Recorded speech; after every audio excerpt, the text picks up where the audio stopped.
자, 매일 기계적으로 글을 쓰고 공개된 장소에 올리고는 있지만 이게 저 자신에게는 참 개운치 않은 일입니다. 시간에 쫓겨서 쓰고 또 제대로 된 퇴고 없이 올리기 때문입니다. 우리가 초고를 마주할 때 그 느낌은 이런 것과 비슷합니다.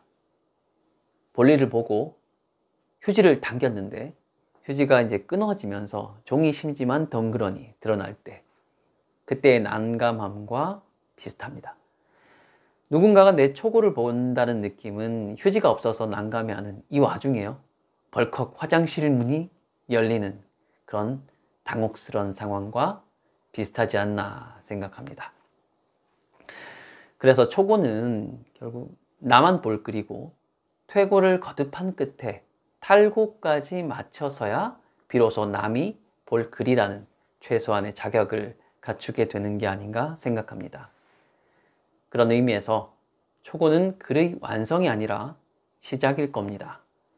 그걸 저 자신도 잘 알기 때문에 지금은 조악하고 글이 단단치 못하고 유치하고 구질구질한 이 글일지라도 이걸 퇴고하는 과정을 통해서 계속 치대고 문지르다 보면 뭐라도 되겠지라는 마음을 갖습니다.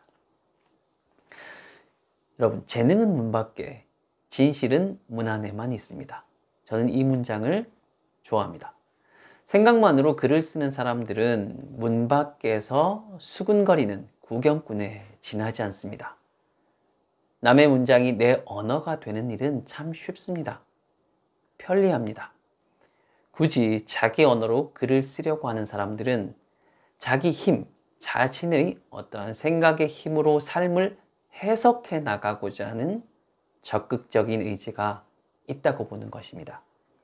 그러지 않고서야 결코 만만치 않은 이 일을 힘들어 할 이유가 없겠죠. 자, 글은 써도 되고 사실 쓰지 않아도 됩니다.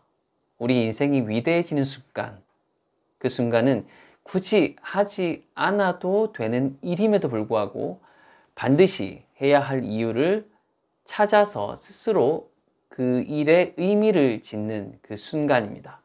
입버릇처럼 이게 무슨 의미가 있다고 하면서 단정하거나 던져버렸던 수많은 기회들을 돌이켜보면 의미는 찾는 것이 아니라 스스로 만드는 것이라는 걸 알게 됩니다. 특히나 해도 되고 굳이 안 해도 아무도 뭐라 할 사람이 없는 일 가운데 대표적인 게 글쓰기가 아닐까 저는 생각해 봅니다. 글을 쓴다고 돈이 나오는 것도 아니죠. 하루아침에 명예를 얻는 것도 아닙니다. 그럼에도 우리가 프로젝트를 지금 하고 있잖아요. 100일 100장 글쓰기 프로젝트에 여러분들께서 참여하시는데 이 가운데는 육아며 직장 생활을 하는 와중에도 바쁜 시간을 쪼개가면서 정말 매일 밤 허덕허덕 글을 써서 올리시는 분들이 있습니다. 자, 어쩌면 여전히 젊고 꿈꿀 수 있다는 걸 우리가 스스로 증명하고 싶어하는 그런 욕구, 욕망이 있기 때문에 이런 글쓰기가 가능한 게 아닌가 생각합니다. 여전히 높은 이상이 있고요. 여전히 내 가슴에는 접지 않은 꿈이 있고요. 그리고 스스로의 힘으로 살아낼 건강한 미래가 있음을, 그 믿음을 우리는 증명하고 싶은 건지도 모르겠습니다. 자, 그렇기 때문에 안 해도 그만일 수 있는 그 일을 매일 우리는 해내고야 합니다. 스스로의 선택을 통해서 말입니다. 우리에게는 감히 신도 침범하지 못할 선택의 자기 결정권이라는 것이 있습니다. 내가 무능한 게 아닙니다. 머리 아픈 고민을 피하고 몸을 게을리 하려는 태도를 본인이 결정했을 뿐입니다. 만일 당신이 반대쪽을 선택했다면 그 결과도 달라졌을 겁니다. 남의 재능을 우리는 부러워할 필요가 별로 없습니다. 왜냐하면 타고난 재능으로 순간 반짝일 수는 있습니다. 하지만 그 재능도 행동이 따르지 않는다면, 노력이 뒷받침되지 않는다면 결코 지속되지 못합니다. 재능만으로는 진정 나다운 내가 될 수 없습니다. 전에 이야기했던 천재들의 창조적인 습관을 쓴 트와일라 타프의 이야기를 기억하시나요? 네, 세계적인 무용수이자 안무가였던 그녀의 성공의 비밀은 바로 매일 새벽 5시 30분에 자신의 전화기를 들고 콜택시를 부르는 일을 거르지 않은 것이라고 합니다. 그렇게 일어나서 전화 버튼을 누르면 택시를 타야 하고, 그러면 그 택시는 그녀를 스튜디오까지 데려다 줍니다. 그곳에서 하루도 빠짐없이 아침 운동을 했던 바로 그녀만의 루틴, 그 의식이 그녀의 삶을 지탱한 핵심이라는 겁니다. 여기서 잠시 그녀의 말을 옮겨 보겠습니다. 내 의식은 매일 아침 헬스장에서 하는 스트레칭과 웨이트 트레이닝이 아니다. 내 의식은 바로 택시다. 운전사에게 목적지를 말하는 순간 내 의식은 끝난다. 나는 창조성이란 것이 규칙과 습관에 의해 보강된다는 점을 강조할 것이다. 그 사실에 익숙해지도록 하라. 모든 예술작품이란 무언가 초월적이고 설명할 수 없는 디오니소스적인 영감의 번뜩임, 또는 이 세상에 마적과 같은 작품을 선보이도록 허락한 것은 신의 선물이라는 믿음과 반대로 어디까지나 노력의 산물이라는 두 믿음 간의 끝없는 논쟁이다. 이 논쟁은 낭만주의 시대부터 계속되어 왔다. 그 해답이 아직 자명하지 않다 해도 나는 노력 편에 손을 들어주고 싶다. 이 책의 제목이 천재들의 창조적인 습관인 것도 바로 이 때문입니다. 창조성은 습관이며 최고의 창조성은 훌륭한 작업 습관의 결과라는 것입니다. 자, 창조적인 사람이 되기 위해서는 어떤 준비를 해야 하는지 그녀 자신은 너무나 잘 알고 있었습니다. 오늘 하루쯤은 대체 이게 무슨 큰 의미가 있다고 하면서 무시하고 지나가도 아무도 뭐라 하질 않을 일에 대해서 누구보다 그녀는 자신을 엄격하게 대했습니다. 매일 우리가 고민하는 할까 말까 하는 그 선택을 두고 그녀 또한 매일 같은 고민을 했다는 겁니다. 여기까지 보면 그녀와 우리 자신 간의 차이는 별로 없어 보입니다. 자, 그러면서 그녀는 결정적인 선택의 순간에 이렇게 결정합니다. 하자. 그 순간 또 한 번 그녀는 자기 하루의 위대한 승리자가 되는 것입니다. 아주 작아 보이지만 매일 새벽 그녀는 하는 쪽의 선택을 합니다. 결국 창조적인 습관이 결국 창조적인 결과물을 만드는 겁니다. 진실은 행동으로 밀고 들어서는 그 문 안쪽에만 존재합니다. 문 안으로 들어가기를 꺼려하는 사람들은 문 밖에서 수근거리기만 좋아합니다. 온갖 상상들을 늘어놓고 남들보다 조금 낫다 생각하는 자신들의 재능을 자랑을 하고 사회적인 권위나 학벌을 은근히 과시하면서도 정작 문제의 본질에는 접근할 시도조차 하지 않습니다. 장황한 이야기를 그럴듯하게 몇 시간씩 떠드는 사람, 그런 건 잘도 합니다. 네, 그것도 능력이라면 능력일 수 있겠지만요.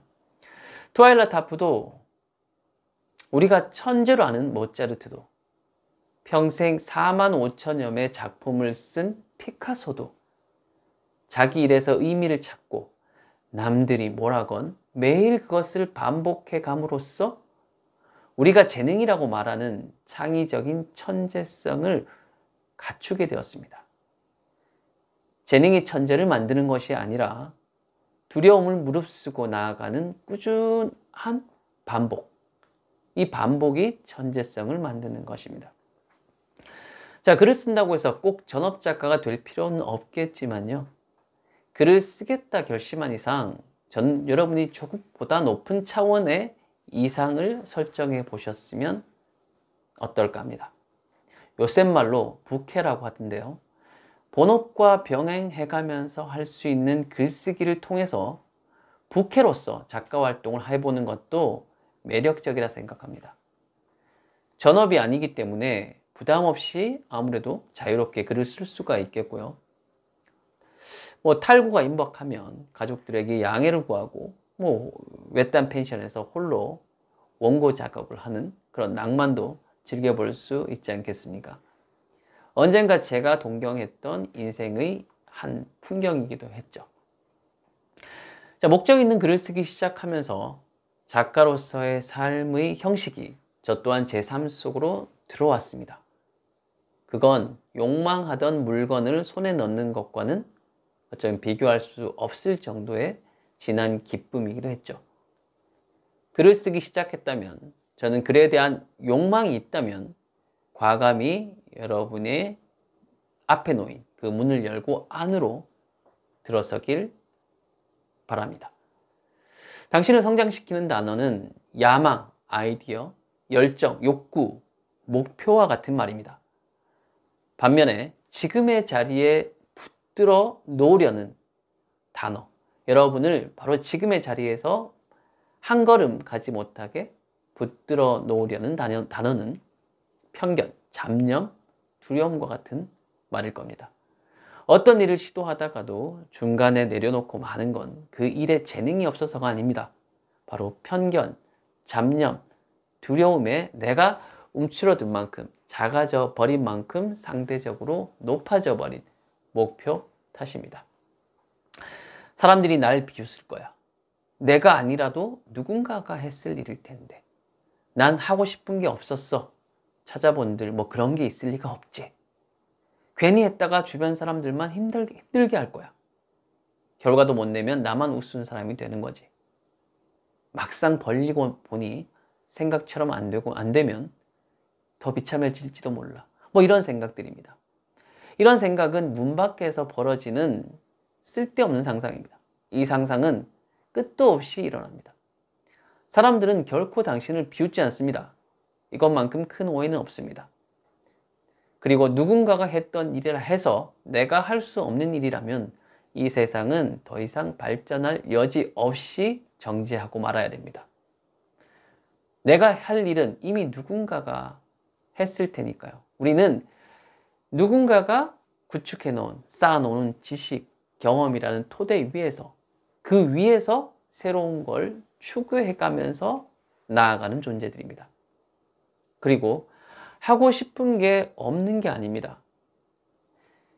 여러분, 우리는 실패가 두려워서 애초에 모든 가능성을 원천 차단하고 있기 때문에 하고 싶은 게 없는 겁니다.